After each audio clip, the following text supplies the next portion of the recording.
microwave, penicillin, chocolate chip cookies, LSD, and X-rays. Do you know what all these things have in common?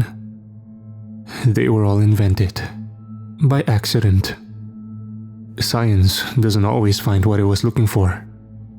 And sometimes, things end up being discovered that no one ever anticipated. To call us scientists would be a bit disingenuous, as we were only college students when this all occurred. Adam was a psychology major, sure, but I was nothing of the sort, focusing instead on business marketing. Adam was a good friend, brilliant, with a mind that seemed destined for studying the abstract and poorly understood phenomena that plagues humanity's subconscious. He was particularly fascinated, and some would say obsessed, with the concept of ghosts and the afterlife. It seems like every conversation we had together would eventually delve into the metaphysical realm.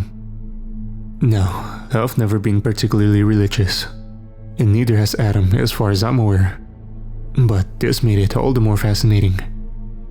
He broached the topic from a scientific perspective. At least, that's what he always claimed.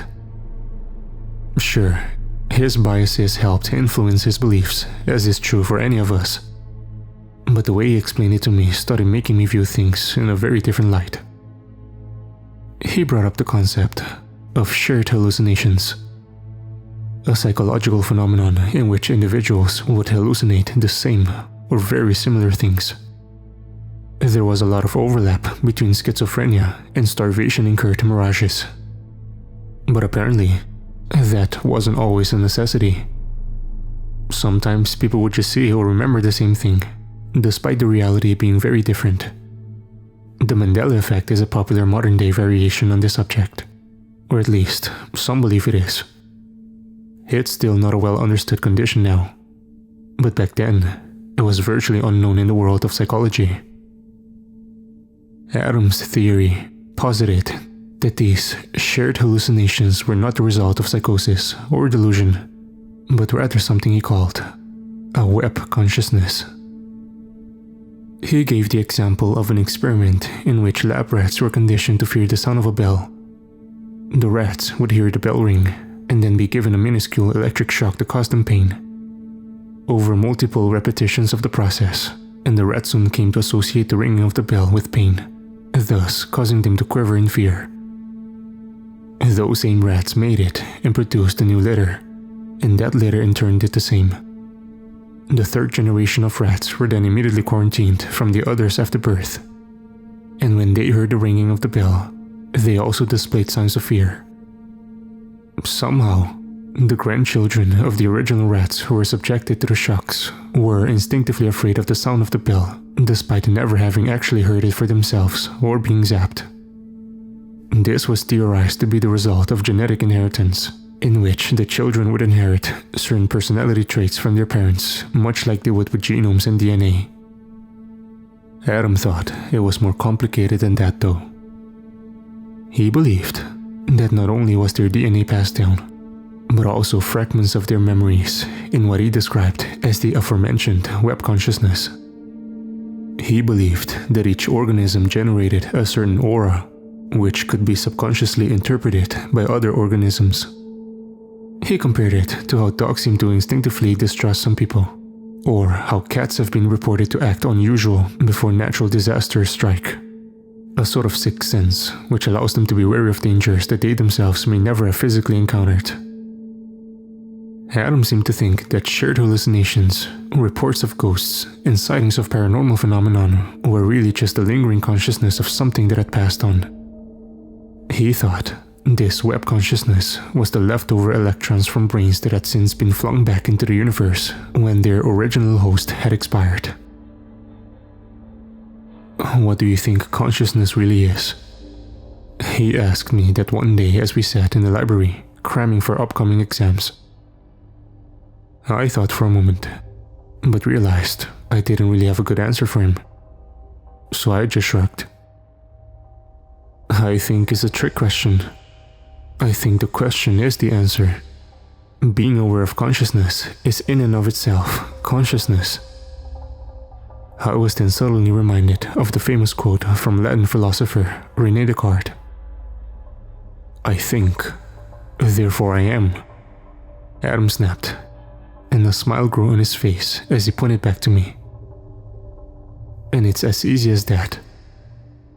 He went on to tell me about the famous particle slit test, a set of experiments in which scientists would propel protons through one of two slits. The protons would pass through one or the other when being directly observed, but when left to their own devices, they would somehow simultaneously pass through both and neither of the slits. This framework of bizarre and seemingly contradictory outcomes went on to form the framework for what we now know as quantum mechanics. There's a lot more to it than that, and I very suggest looking into it for yourself if you are unfamiliar, as there's simply no way I can do the topic proper justice it deserves. Adam seemed to take two important lessons from this experiment though. 1. Reality is altered simply by observing it. And 2. Reality is far stranger than it seems. I didn't get a lot of studying done after that, as Adam and I delved into a long conversation about all sorts of topics. It went on for hours, with him continuing to dive deeper into the rabbit hole of his various theories. That conversation turned out to be at my expense, as the following day, I flunked my exam. I was then forced to consider the prospect of paying thousands to retake the semester or consider alternate options. It was a bit of a low point in my life, as for the following weeks, I fell deep into a malaise in which I struggled to find direction for my life. I of course didn't blame Adam for my failure, and knew it was really my fault for being ill-prepared. That was why when he reached out to me with a unique proposal, I listened. Adam had this idea for his thesis that of course revolved around his theories on the web consciousness. He believed that this phenomenon was vastly more complicated than science was willing to admit. He thought the explanation of DNA inheritance and genome blueprint was only part of the equation, and he wanted to prove it. He had already assembled a team together, and wanted my assistance in conducting an experiment that would support his claim. I didn't know what exactly he intended to do, but I was definitely curious to find out. He gave me an address, and on the specified day, I arrived at an old, almost decrepit building that looked like it hadn't been occupied in years. I wandered up to the entrance and found Adam already inside with a group of others. Adam greeted me with an emphatic hug and exuberant smile and introduced me to the rest of the team. There were 3 others, Mark, Stephen and Cassie, and all of them were students of the college as well. We got acquainted to one another, and soon after, Adam revealed the details of his plan. He explained that this theoretic web consciousness could be deliberately accessed by a sentient mind only if it were devoid of external stimuli.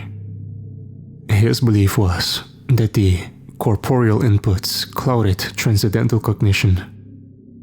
A lot of fancy words to say that basically our physical senses were a distraction employed by our mind, and to access the web, the binds had to be temporarily severed. A lot of you may be getting vibes of the famous internet tale known as Gateway of the Mind. And I'll admit, Adam's theory was quite similar. This was well before the publication of that story, however, and Adam planned on going about it in a much different fashion. I felt a bit of a chill creep down my spine as Adam spoke those words. But Adam made sure to assure us that the procedure was safe and even cathartic. Adam ushered us around to a separate room where there were 4 large pots connected with a network of wires. Adam explained that the pots were something called sensory deprivation tanks. For those who may not be aware, these tanks are large containers filled with water and Epsom salt. The concoction is mixed in a way to allow a human person to float effortlessly upon the surface of the water. The temperature is also adjusted in order to meet the perfect threshold in which the epidermis cannot register its presence.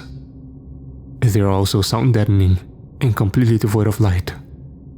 Once the lid of the tank shuts, All sensory inputs on the human brain are essentially nullified. Users of these tanks often describe the experience as incredibly soothing, like a tender neural massage that allowed the brain to enter a deep state of relaxation. This was a process used by many for medical purposes. But Adam's variation had a few twists in the recipe. 4 of us would enter the tanks, and once the lid shuts, a device which he called a subauditory metronome would be activated. It was a small timer that produced a tone which was too low in volume for human ears to perceive, but it would apparently help synchronize the rhythms of our heartbeats and allow us to resonate on the same frequency. In addition to that, Adam emphasized the fact that enhancing our perceptive capabilities was also crucial. He planned on doing this by providing us a dosage of a serum he called forbidden fruit. It wasn't exactly a subtle reference, and when he revealed the extensive list of multi-syllable ingredients in the concoction, I felt my heart skip a beat.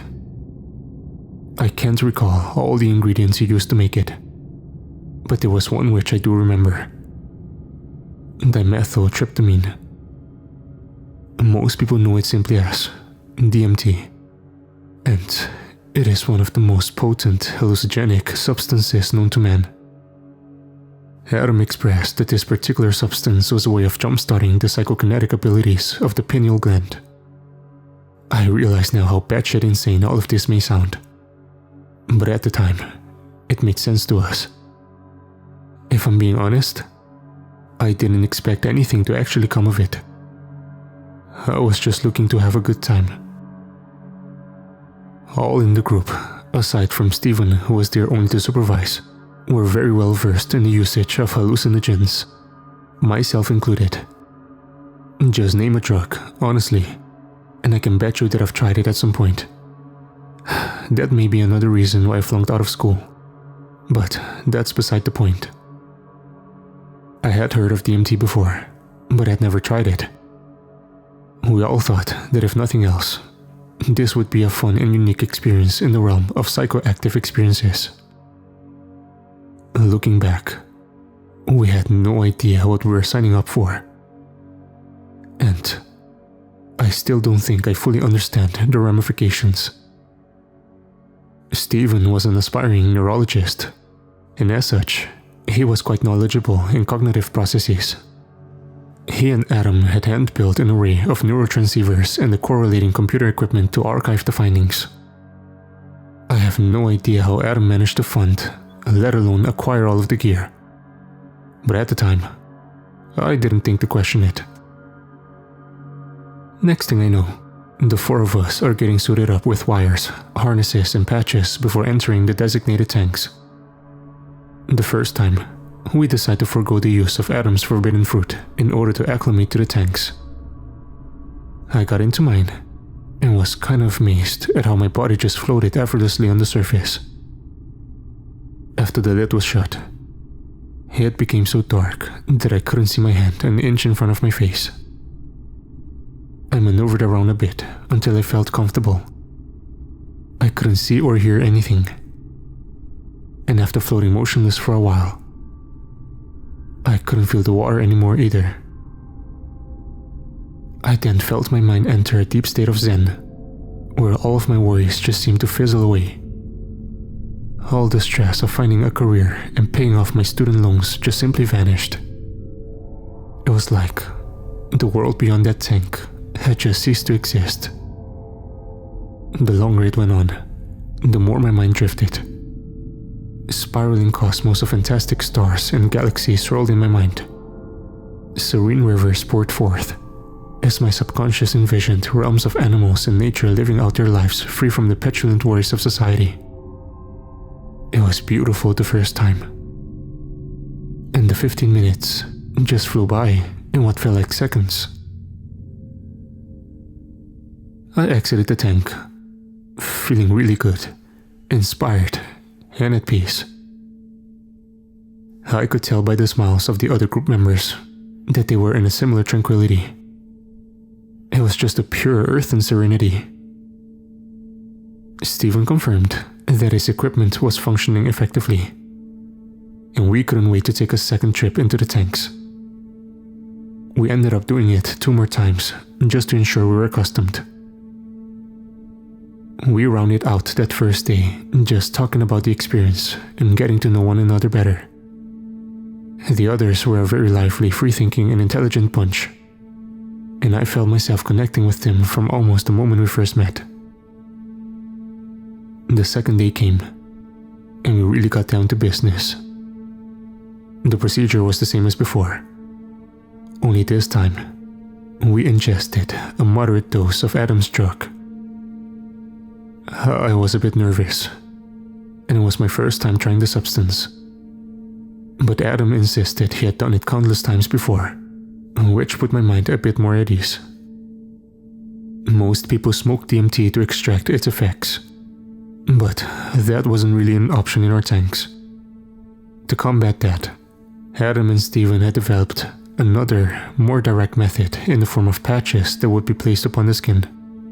They were kind of like skin-soluble nicotine patches that people use to stop smoking, but loaded with the forbidden fruit compound instead. This proved to be a vastly superior option. The patches were time-delayed, meaning once they were applied to the skin, it would take 5 to 10 minutes for the drug to really kick in. We got into our pots, and one by one were supplied with the patch, which we stuck directly on the center of our foreheads. Stephen closed my lid, and I positioned myself in the center of the tank. I lingered there a few minutes in complete silence, almost wondering whether my patch was a dud. The moment that thought manifested in my brain, it struck me like a typhoon. For those of you who may be familiar with DMT, you'll know that there is really no way to describe the experience. It is without a doubt the most profound and extraordinary thing I've ever experienced. Simultaneously beautiful and horrendous, like my feeble human mind had been allowed a glimpse into the cosmic secrets that control existence.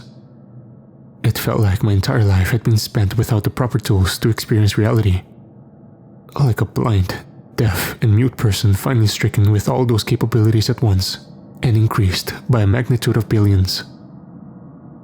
All at once, an endless pantheon of innumerably vast visions swallowed my mind like a single drop of water into a vast dark ocean, unified and undefined. In an instant, my ego and entire concern for my material being was infinitely transcended into the vast swaths of an eternal abyss. I no longer mattered to myself. I was nothing. No one. A meager molecule of a thought within a galactic hurricane of synapses that spanned fathomless eons and countless light years. The realization of my infinitesimal existence struck like thunder, leaving both an unrivaled haze of existential dread and a feeling of utter catharsis beyond that of any flesh. I was the immovable object being struck by an unstoppable force and rupturing forth into a blooming supernova of endless potential. That undefinable vortex of souls that blossomed from the calamity took shape in a manner which I could recognize with only the most rudimentary of senses. It was simply something beyond description. Something so far beyond my own possible understanding, or any ability of grammatical definition I may possess, that there is no suitable allegory. It was beyond God, beyond existence, reality, dimensions, and all concepts within every mind that has ever been conjured. An eternal lexicon of non-Euclidean geometry and indescribable wonders.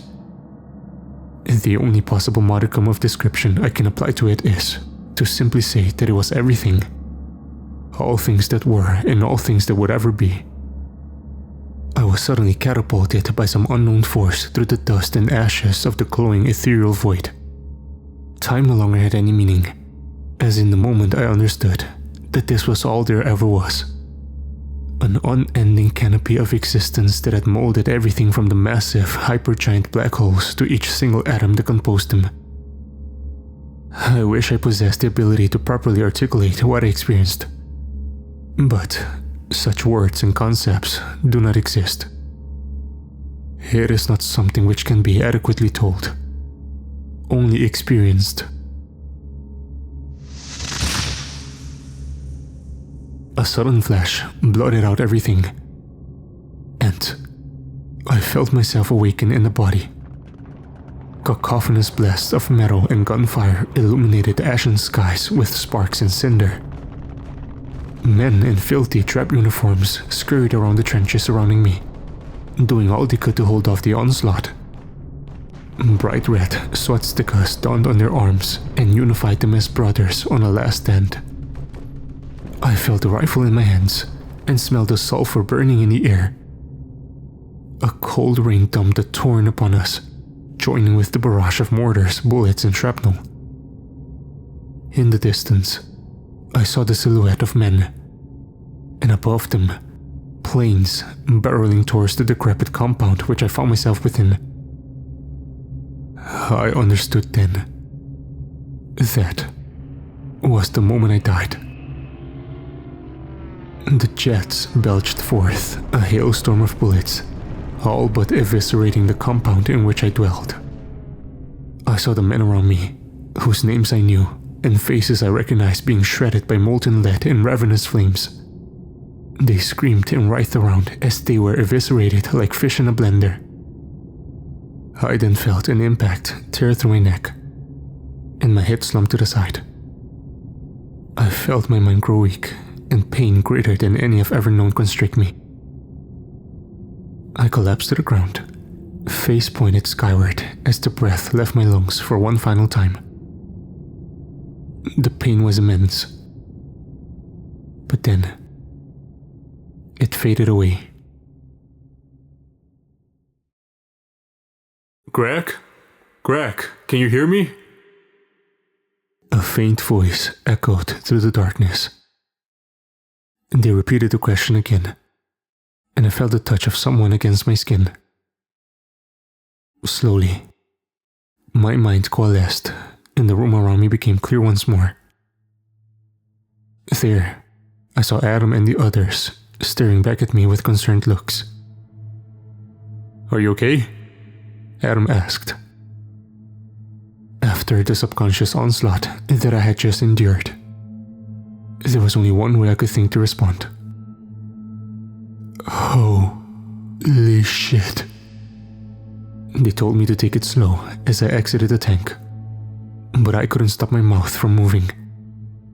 Everything I just experienced was so intense that I just couldn't help but tell them all about it. I told them everything I saw in as best a manner as I was able. I'm sure for them it came across as mostly incoherent gibberish, but they seemed nonetheless as enthused as I was. Once I finally shut up, Cassie emphatically recalled her experience. She described herself walking through some dark cold forest as the snow gently fell around her.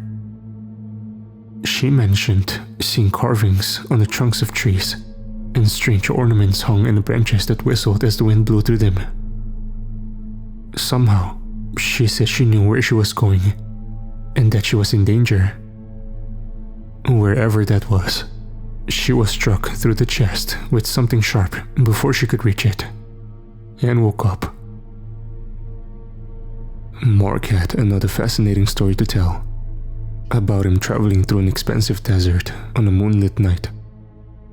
I'll save most of the details, because I don't want this to drag on too long.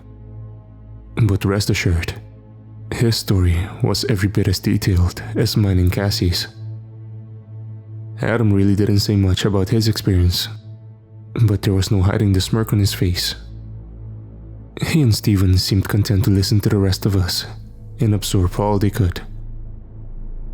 As we talked, I became somehow enamored with a certain phrase that kept ringing in my head, like a song which you can't help but sing. Heimo de Ulrike. We called it a day after that, and each of us went our separate ways for the evening. I remember feeling an odd sense of euphoria for the remainder of that day. Fresh off my trip was like I had been introduced to an alien planet that I couldn't wait to explore again, Being on the forbidden fruit felt almost more real than reality itself. The next few days were spent pretty much doing the exact same thing. Steven monitored our actions and adjusting the metronome and other variables as deemed appropriate, while the rest of us glimpsed a plethora of worlds. It was truly extraordinary, and the glimpses I had then were some of the most visceral things I've ever seen. I climbed towering frost-laden mountains, trekked through dense swamps in blistering heat, rode horses across the expansive plains of a wide-open terrain, sailed across an endless sea aboard an old brigantine bound for distant horizons. The more I experienced, the more I began to feel as though the visions I was experiencing were more than that. They seemed deeper somehow, as if I was being allowed glimpses into the lives of others, or absorbing fragments of their memories. It sounds ridiculous, I know, but those same words just refused to leave the back of my mind. Heimo de Ulrike. I got home one night after yet another day of wild trips and finally decided to Google the phrase. I thought for sure it was some quote in another language, but to my surprise, it came back as a name. My blood ran cold as I saw the website it pulled up.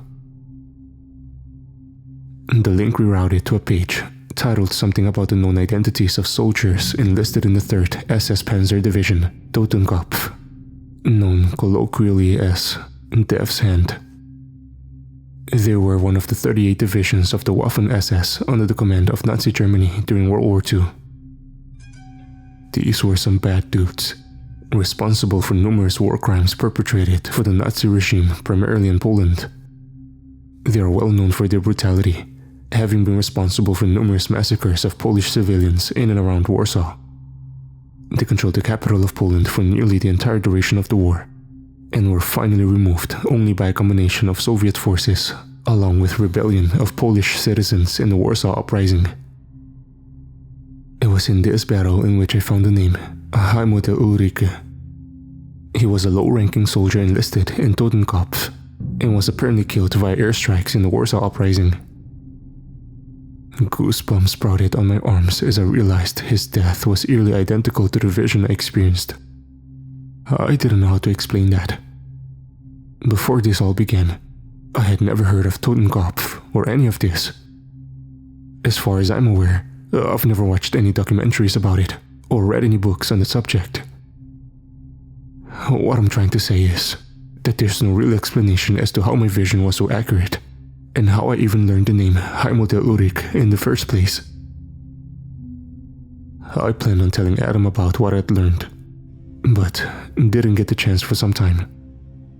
I meant to do it the first thing the following morning, but when I arrived, Adam hurriedly ushered us into the tanks. He had deep bags under his eyes by that point. I don't think he'd been sleeping very much. Mark and Cassie seemed lethargic as well, but none of us protested. We took a double dose that day upon Adam's request, as Steven monitored once more. Yet again, I was bombarded by glimpses of another's life. This time, I was a physical laborer in what I assume was Egypt. It was a vast sandy desert, with a large river splitting the landscape betwixt the city of bronze and clay. I tasted salt on my lips, and my tongue was dry and flaky. A deep desire to quench my unyielding thirst permeated all thoughts, and the desert heat and aching muscles only furthered my desperation. The vision ended with me feeling exhausted and lightheaded, before falling into the sand and watching the world fade around me. I felt especially drained as I hauled myself out of the tank, and I began to wonder whether the repeated ingestion of the drug was starting to weigh heavy on my body. The 5 of us sat around the usual table, but unlike the other times, no one seemed to want to speak. We just sort of sat there in silence for a minute, before Cassie suddenly spoke up. I don't think we should do this anymore." She paused, and I expected Adam to push back on her words. But he said nothing. No one did. So Cassie continued. "Compared to the other elaborate ones, this one seemed rather asinine. She talked about living in a trailer with her parents. She said they weren't exactly the loving type, and mostly ignored her altogether. Her real joy came in the form of an '88 Jeep Wrangler, which she had been working on rebuilding. Her story ended with her going to bed, and simply waking back up in the tank. Upon conclusion of the story, I noticed Mark brandishing a perturbed grimace. He seemed to stare at Cassie in disbelief, as if she had proclaimed the moon was made of cheese. I didn't understand his confusion, and his next question only furthered the mystery. "What color was the Jeep?" he asked. "Dark green." Mark seemed to hesitate, and his unnerve grew more apparent on his scruffy face. He asked probably a dozen more questions relating to the details of the Jeep, like the engine size, distinguishing features and whatnot, all of which were answered without delay from Cassie, and all of which made him grow all the more horrified. "But that's my Jeep," Mark finally stated with a bewildered look. Cassie just solemnly nodded and looked him in the eye. "I know. It was you." The room fell completely silent then, and I felt my jaw strike the floor. Mark then slowly shook his head. "That's not possible. Me? How could?" Mark just trailed off mid-sentence, and none of us had an answer for him. I'm not sure I even have one now. "How do you have my memories?" Once again, no one answered his question. The experiment was put on a brief hiatus to allow all of us to recuperate for a little while. A few days later, an early morning phone call jostled me from a deep sleep. I reached for the landline and squinted to see Adam's name illuminate on the telephone receiver. Once I answered, he wasted no time telling me the grim news. Mark was dead. Apparently, he passed in his sleep from a sudden aneurysm. The news was devastating. We all attended his funeral a few days later and wept the abrupt loss of our friend. Part of me wondered whether our actions and the forbidden fruit compound had contributed to his premature demise. That thought has haunted me ever since. Our little experiment was essentially discontinued after that. After the funeral, we all just sort of lost contact and got on with our lives. I managed to find myself a job sometime later and try to just forget what I had been through. Little did I know at the time, the experiment was never officially closed, and Adam had continued his work. Years went by, and I had all but forgotten about the experiment entirely. I had a family, a good job, and my wife was pregnant with our first child. I hadn't spoken to Adam or anyone else from the project since Mark passed. But then, I got that phone call. A raspy voice on the other end revealed himself to be Adam. He sounded unwell, but it was good to hear from him. We talked about the usual trite semantics of reconnecting with an old friend, before he told me something which caught me like an unexpected sucker punch to the gut. "I think I know the truth." I didn't know what he was referring to at first, but I was then suddenly struck with a typhoon of memories that rushed through my mind. Goosebumps sprouted on my skin, and my heart lurched in my chest. I thought for a moment, and asked the question which I already knew the answer to. You never stopped working on it, did you? Adam sighed on the other end. It's all that has ever mattered, Greg. He and I agreed to meet a few days later. I honestly wasn't sure I wanted to, but it didn't feel like I really had a choice. I needed some sort of closure for what happened all those years ago.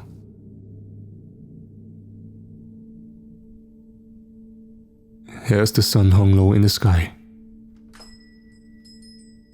I walked into an old diner at the edge of a podunk Midwestern town, finding it all but devoid of patrons, aside from one vaguely familiar face seated in a booth on the far end. He looked haggard, with deep bags under his eyes and a thin balding head of grayish hair. His skin was pale and frame emaciated, as though he hadn't had a proper meal in weeks. His eyes met mine, and he stood to greet me, grunting as his back made an audible cracking sound. The two of us met, and even his hug felt as though his strength had faded greatly. Gone was the handsome young aspiring psychologist I had known in college. And in his place was a vagrant wearing the face of my old friend. It's good to see you again, Greg.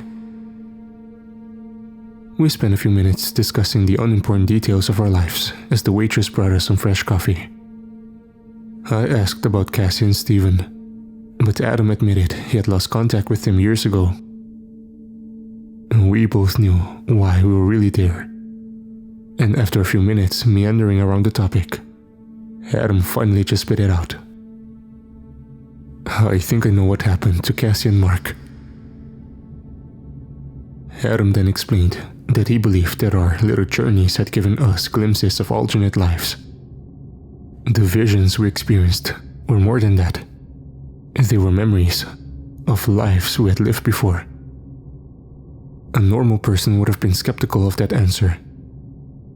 But after all I had seen and ruminated on for years, I knew it was the truth. So, there is reincarnation? I asked. And Adam nodded, brandishing a stoic grimace rather than a proud smirk I expected him to wear. I thought about it for a moment, but it didn't make sense. Then, how did Cassie see Mark's memories? They were both alive at the same time. How could it be reincarnation? Without missing a beat, Adam retorted. Because it goes beyond that. He paused and took a sip of coffee. His glance then slumped downward as he folded his hands on the table. Millions of people all over the world claim to have near-death experiences. What's the one thing they all come back saying? I thought about the question for a moment. Memories of him and I having countless conversations on the metaphysical flooded back. One answer then sprung out at me, as if I was destined to find it. We are one. We are one, he echoed. He paused and then uttered a slight chuckle. I used to think that was nothing more than Dim trying to be pseudo-philosophic, or a quote which was meant to convey some deep meaning about love and hope. But now I know there's more to that statement than I've ever could have imagined. It's not just reincarnation, it's eternal carnation. All sentient beings comprising one everlasting soul, each and every one of us, no more than single glimpses into its creation, like neurons in one universal matryoshka brain. Each life we live, just a single fragment of the eternal consciousness. At some place in time, I am you, and you are me. That's how we were able to see the lives of others. How Cassie was able to see Mark's. He trailed off, and his eyes fell upon me with a somber glint. And how I saw yours. My heart sunk, and I stared back at him in disbelief. I wanted to ask if he was serious, but everything I'd learned and suspected already provided me my answer. After all the lives I'd seen and lived, all the things I'd learned, it would be foolish for me to question. I had always known the truth. It had just been buried by comforting lies. Despite all of that, hearing it declared to my face was just too much to handle. I shook my head, and Adam detailed things from my life. He spoke about the marriage to my wife, the birth and details of each of my 2 daughters, and other detailed memories that I thought belonged only to me. The phrases he used were things I even would have said. Stop! I stood from the table and turned to leave, feeling my heart race and hit pulse. Adam made no attempt to stop me. But he asked one question as I walked away. I saw you die. Do you want to know? I thought about the question and my meager existence when faced with the unfathomable prospect of eternity. Everything in our lives is governed by entropy, and all things that are eventually die, from the smallest of single-cell organisms to the most massive of stars. All things end, or perhaps they just change into something else. Regardless, I was not prepared to reckon with my own mortality, and I chose to hide in the darkness. No. I spoke only the single word, unable to even meet his gaze again. I walked away, hearing him speak one final sentiment, which I imagine are the last words I'll ever hear him speak. Until we meet again, my friend.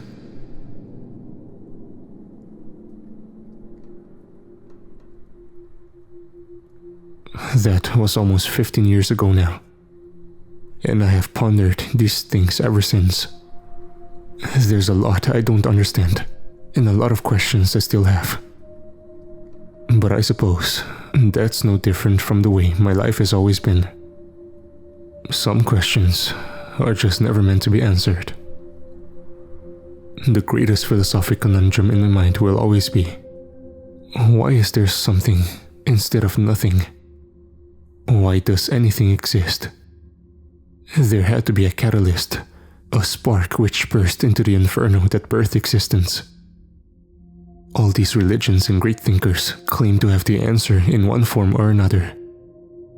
But I can't help but wonder whether any of them have seen what I have. I have tried to write this account more times than I can count, but it never felt quite right. There was always something that seemed to be missing. Some crucial piece of finality that I could never find the appropriate words to properly transcribe. However, it appears I may have no choice than to publish this essay devoid of the final substance I believe it deserves. I believe my time in this life has grown short.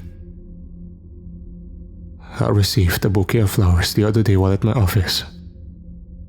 I laughed at the unexpected gift at first, thinking it was some kind of prank. But then, I read the note. Until we meet again, my friend. Adam knows the day and means of my death, and his gift can only be interpreted as a final farewell from an old friend. My hour of judgment draws near. I do not know how or when it will occur, and I will not dare ask. If I am forced to reconcile my own dwindling mortality, then I would rather do so without the crippling knowledge of foresight. I have made my arrangements, and just hope now that those I leave behind will not dismay too greatly. For those of you who have listened this far, I realize your skepticism may dominate the ideas I have put forth here today. I would not take insult to this. On the contrary, it is what I've always expected. This is not something that can be proven or measured by any scientific method. It is an experience unique only to the person that beholds it. It cannot be told, only experienced. In all honesty, I have no reason to sway you into believing the things I've recorded here today. There is no point, as it would change nothing in the grand scheme. Life will go on, and then it will end, and then it will begin anew.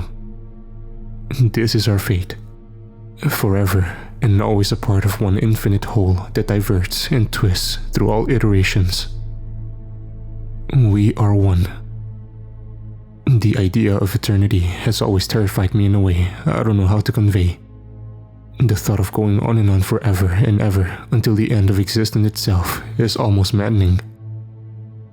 I used to think of death as a comforting thing, an eventual endless sleep that would take me into the arms of comforting oblivion. No more pain, no more stress or heartache, or disease, or suffering. But now I know I will have to experience all of it, every second from every life across every time and space. They are all mine, and all yours. We live every moment from every person, because truly, we are all one. Someday you will awaken in a new body, and you will be given the name Greg Ernest Kruger, just as I have. You will meet a man named Adam, and he will become a good friend of yours. You will participate in the ridiculous experiment he has conjured and climbed into the sensory deprivation tanks, just as I did. Then, you will learn the truth, which cannot be taught. Perhaps you already have. Perhaps you were me before I was me. Perhaps you yourself already know these things to be true. And perhaps you have written this tale before. But if not, then at some place, in some time, our roles within this story as orator and observer will be reversed. Then you will sit down and tell this story, and I will listen. Until we meet again, my friends.